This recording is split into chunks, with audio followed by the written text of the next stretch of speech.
HD ಕೋಟೆಯ ವಸತಿ ಶಾಲೆಯಲ್ಲಿರುವಂತಹ ವಿದ್ಯಾರ್ಥಿನಿಯರು ಸರ್ಕಾರದ ಮುಂದೆ ಒಂದು ಬೇಡಿಕೆ ಇಟ್ಟಿದ್ದಾರೆ.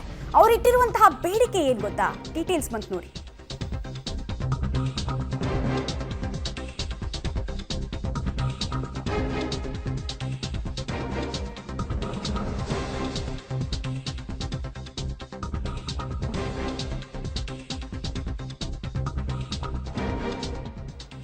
ವಸತಿ ಶಾಲೆ ವಿದ್ಯಾರ್ಥಿನಿಯರು ಸರ್ಕಾರದ ಮುಂದೆ ಇಟ್ಟಿರುವಂತಹ ಬೇಡಿಕೆಯ ಬಗ್ಗೆ ನಿಮಗೆ ನಾವು ಡೀಟೇಲ್ಸ್ ಕೊಡ್ತಾ ಇದ್ವಿ. ಹೊಟ್ಟೆ ತುಂಬಾ ಊಟ ಕೊಡಿ ಪ್ಲೀಸ್ ಅಂತ ಕೇಳ್ಕೊಳ್ತಾ ಇದ್ದಾರೆ. ವಸತಿ ನಿಲಯದಲ್ಲಿರುವಂತಹ 65 ವಿದ್ಯಾರ್ಥಿನಿಯರ ಅಳಲು ಇದು. ಹೊಟ್ಟೆ ತುಂಬಾ ನಮಗೆ ಊಟ ಕೊಡಿ ಪ್ಲೀಸ್ ಅಂತ ಕೇಳ್ಕೊಳ್ಳೋ ಹಂತಕ್ಕೆ ವಿದ್ಯಾರ್ಥಿಗಳನ್ನ ದೂಡಿರೋದು ಅತ್ಯಂತ ಡಿಸಪಾಯಿಂಟಿಂಗ್ ವಿಚಾರ ಮತ್ತು ಡಿಸ್ಟರ್ಬಿಂಗ್ ವಿಚಾರ. ಕಳೆದ 15 ದಿನಗಳಿಂದ ಅರೆ ಹೊಟ್ಟೆಯಲ್ಲಿ ವಿದ್ಯಾರ್ಥಿನಿಯರು ಶಿಕ್ಷಣಕ್ಕೂ ಹಾಜರಿ ಆಗ್ತಾ ಇದ್ದಾರೆ, ಮಲಗ್ತಾ ಇದ್ದಾರೆ. ಹೊಟ್ಟೆ ತುಂಬ ಊಟ ಸಿಗ್ತಾ ಇಲ್ಲ ಅವ್ರಿಗೆ. ಕೇಳಿದ್ರೆ 108 ಕಾರಣಗಳನ್ನ ಊಟ ಬಡಿಸೋರು ಕೊಡ್ತಾ ಇದ್ದಾರೆ, ವಾರ್ಡನ್ ಕೊಡ್ತಾ ಇದ್ದಾರಂತೆ. ರೇಷನ್ ಸಿಗ್ತಾ ಇಲ್ಲ, ರೇಷನ್ ಪೂರೈಕೆ ಆಗ್ತಾ ಇಲ್ಲ ಅಂತೆಲ್ಲ ಹೇಳ್ತಾ ಇದ್ದಾರಂತೆ. ಬಟ್ ಇದು ನಿಜವಾ ಅನ್ನೋದು ಪ್ರಶ್ನೆ. ಯಾಕಂದ್ರೆ ಸರ್ಕಾರ ಏನು ಹೇಳ್ಕೊಡುತ್ತೆ ವಸತಿ ಶಾಲೆ ವಿದ್ಯಾರ್ಥಿಗಳ ವಿಚಾರದಲ್ಲಿ? ಒಂದು ಸ್ಟೂಡೆಂಟ್ಗೆ ನಾವು ಇಷ್ಟು ಖರ್ಚು ಮಾಡ್ತಾ ಇದ್ದೀವಿ, ಇಷ್ಟು ಗ್ರಾಮ್ ಪೌಷ್ಟಿಕಾಂಶವನ್ನು ಕೊಡ್ತಾ ಇದ್ದೀವಿ ಅಂತ ಫೈಲ್ಗಳಲ್ಲಿ ದಾಖಲೆ ತೋರಿಸ್ತಾರೆ. ಹಾಗಾದ್ರೆ ಇದೇನು ಮತ್ತೆ? ಇದು ಯಾಕೆ ಹಿಂಗೆ? ಸ್ಟೂಡೆಂಟ್ಸ್ ಬೇಡ್ಕೊಳ್ಬೇಕಾ? ಪ್ರಶ್ನೆ ಇದೆ.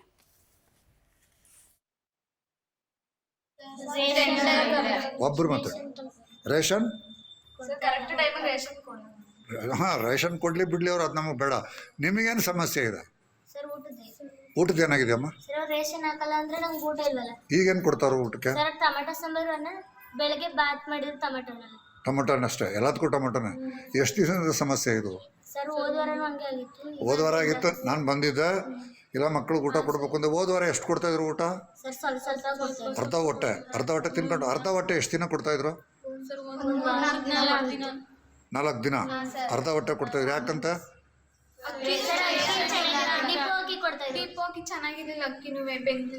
ಬೇಯ್ತಿರ್ಲಿಲ್ಲ. ಓಲೆ ಹೊಟ್ಟೆ ತುಂಬ ಇತ್ತಾ? ಅದು ಹೊಟ್ಟೆ ತುಂಬ ಇಲ್ಲ. ಮತ್ತೆ ಹಂಗೆ ಏನು ಮಾಡ್ತಿದ್ರು? ಉಪವಾಸನ ಇರ್ತಿದ್ರೆ ಅರ್ಧಂಬರ್ಧ ತಿಂದ್ಬಿಟ್ಟು. ಇವಾಗ ಏನಾಗಿದೆ? ರೇಷನ್ ಇಲ್ಲ. ಅದಕ್ಕೆ ಒಬ್ರು ಅಷ್ಟರಲ್ಲಿರಲ್ವಾ? ಯಾಕೆ ಊರಿಗೆ ಹೋಗ್ತೀರಿ? ಒಬ್ರು ಮಾತಾಡ್ರಿ ಸರ್. ಎಷ್ಟೊಂದು ಸೈನ್ಸ್ ಅದು ಹೋದ್ವಾರನೂ ಹಿಂಗೆ ಆಗಿತ್ತು, ಈ ವಾರ ಹಿಂಗೆ ಆಯ್ತಲ್ಲ. ಅರ್ಧ ಹೊಟ್ಟೆ ತಿನ್ಕೊಂಡಿರೋದು ಬೇಡ ಸರ್. ಎಷ್ಟು ಹೇಳಿದ್ರು ಕೇಳಲ್ಲ ಸರ್ ಅವರು. ಸರ್ ಅವತ್ತು ದಿನಾನು ಕರೆಕ್ಟಾಗಿ ಟೈಮ್ ಅವತ್ತು ಬಂದಾಗ ಕೇಳಿದಾಗ ನಾನು ಈ ಆಶ್ರಮ ಟೆಂಡರ್ ಎಲ್ಲ ಅಂದಿದ್ರು ಸರ್. ಕರೆಕ್ಟ್ ಟೈಮಿಗೆ ರೇಷನ್ ಕೊಡೋದು. ಸರ್ ಟೊಮೆಟೊ ಸಾಂಬಾರು ಅನ್ನ, ಬೆಳಗ್ಗೆ ಬಾತ್ ಮಾಡಿದ್ರೆ ಟೊಮೆಟೊ ಸರ್ ಸ್ವಲ್ಪ ಸ್ವಲ್ಪ ಕೊಡ್ತಾರೆ. ಅರ್ಧ ಹೊಟ್ಟೆ ತಿನ್ಕೊಂಡು ಅರ್ಧ ಹೊಟ್ಟೆ ಎಷ್ಟು ದಿನ ಕೊಡ್ತಾಯಿದ್ರು?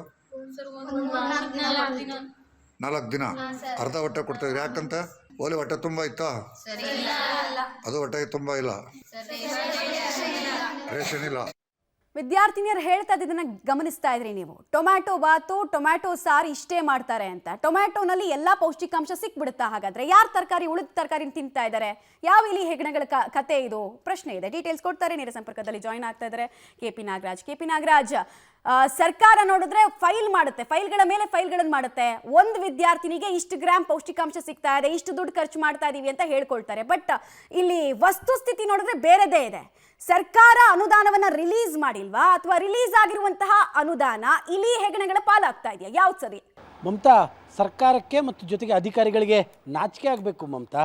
ಯಾಕೆಂದರೆ ತಮ್ಮ ಮನೆ ಮಕ್ಕಳು ಈ ರೀತಿಯಾಗಿ ಅರೆ ಹೊಟ್ಟೆಯಲ್ಲಿ ಇರೋದಕ್ಕೆ ಅಧಿಕಾರಿಗಳು ಅಥವಾ ಸಂಬಂಧಪಟ್ಟಂಥ ಇಲಾಖೆಯ ಸಚಿವರುಗಳು ಬಿಡ್ತಾರಾ?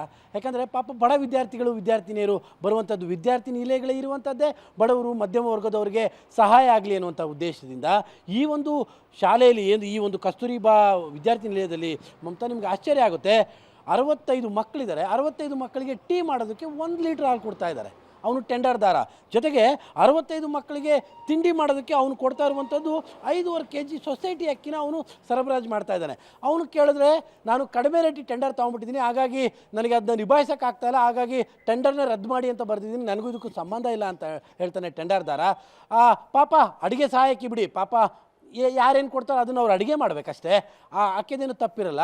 ಆದರೆ ಪ್ರಶ್ನೆ ಇರುವಂಥದ್ದು ನೀವು ಹೇಳಿದಂತೆ ಸರ್ಕಾರ ಕೊಟ್ಟಿರುವಂಥ ದುಡ್ಡು ಅಥವಾ ಸರ್ಕಾರ ದುಡ್ಡು ಕೊಡುವ ಮೂಲಕವಾಗಿ ಇವರಿಗೆ ಸರಬರಾಜು ಮಾಡ್ತಾ ಇರುವಂತಹ ಆಹಾರ ಎಲ್ಲಿಗೆ ಸರಬರಾಜು ಆಗ್ತದೆ, ಯಾರ ಮನೆಗೆ ಈ ಎಲ್ಲ ಪಡಿತರಗಳು ಸರಬರಾಜಾಗ್ತಾ ಇದೆ ಅನ್ನುವಂಥದ್ದು ಬಹಳ ಮುಖ್ಯ. ಶಿಕ್ಷಣ ಇಲಾಖೆ ಭಾಳ ಗಂಭೀರವಾಗಿ ತೆಗೆದುಕೊಳ್ಬೇಕು. ಯಾಕಂದರೆ ಈ ಒಂದು ಶಾಲೆಯನ್ನು ನಡೆಸ್ತಾ ಇರುವಂಥದ್ದು ಶಿಕ್ಷಣ ಇಲಾಖೆ ವ್ಯಾಪ್ತಿಯಲ್ಲಿ ತಾಲೂಕು ಕ್ಷೇತ್ರ ಶಿಕ್ಷಣಾಧಿಕಾರಿಗಳೇ ಇದರ ತಾಲೂಕು ಕ್ಷೇತ್ರ ಶಿಕ್ಷಣಾಧಿಕಾರಿ ಆಡಳಿತದಲ್ಲೇ ಈ ಒಂದು ಶಾಲೆ ನಡೀತಾ ಇರುವಂಥದ್ದು. ಹಾಗಾಗಿ ಶಿಕ್ಷಣ ಇಲಾಖೆ ಸಚಿವರು ಇದನ್ನು ಗಂಭೀರವಾಗಿ ತೆಗೆದುಕೊಳ್ಬೇಕು.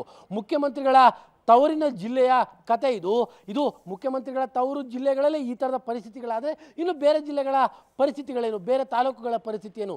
ಈ ಮಕ್ಕಳಿಗೆ ಹೇಳ್ಕೊಳ್ಳುವ ಧೈರ್ಯನಾದರೂ ಬಂದಿದೆ, ಅಟ್ಮೋಸ್ಟ್ ನಮಗೆ ಊಟ ಕೊಡಿ ಅಂತ ಕೇಳ್ಕೊಳ್ಳುವಂಥ ಧೈರ್ಯನಾದರೂ ಬಂದಿದೆ.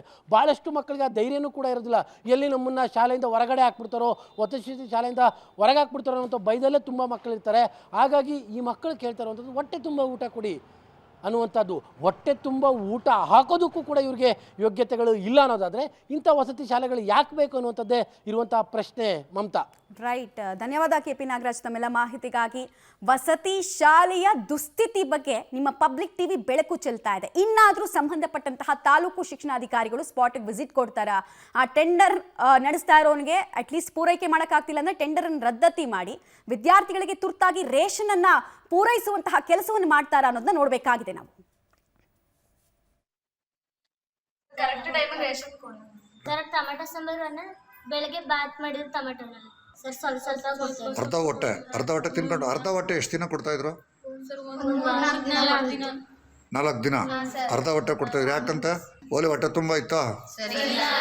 ಅದು ಹೊಟ್ಟೆಗೆ ತುಂಬ ಇಲ್ಲ, ರೇಷನ್ ಇಲ್ಲ. ಅದಕ್ಕೆ ಒಬ್ರು ಸರ್ ಊರಿಗೆ ಹೋಗ್ತೀವಿ ನಾವು ಇರೋಣ. ಅಷ್ಟೆಲ್ಲ ಇರಲ್ವಾ? ಸರ್ ಕರೆಕ್ಟ್ ಟೈಮಿಗೆ ರೇಷನ್ ಕೊಡೋದು. ಸರ್ ಟೊಮೆಟೊ ಸಾಂಬಾರನ್ನ ಬೆಳಗ್ಗೆ ಬಾತ್ ಮಾಡಿದ್ರೆ ಟೊಮೆಟೊ ಸರ್ ಸ್ವಲ್ಪ ಸ್ವಲ್ಪ ಕೊಡ್ತಾರೆ. ಅರ್ಧ ಹೊಟ್ಟೆ ತಿನ್ಕೊಂಡು ಅರ್ಧ ಹೊಟ್ಟೆ ಎಷ್ಟು ದಿನ ಕೊಡ್ತಾಯಿದ್ರು? 4 ದಿನ ಅರ್ಧ ಹೊಟ್ಟೆ ಕೊಡ್ತಾಯಿದ್ರು. ಯಾಕಂತ ಓಲಿ ಹೊಟ್ಟೆ ತುಂಬ ಇತ್ತಾ?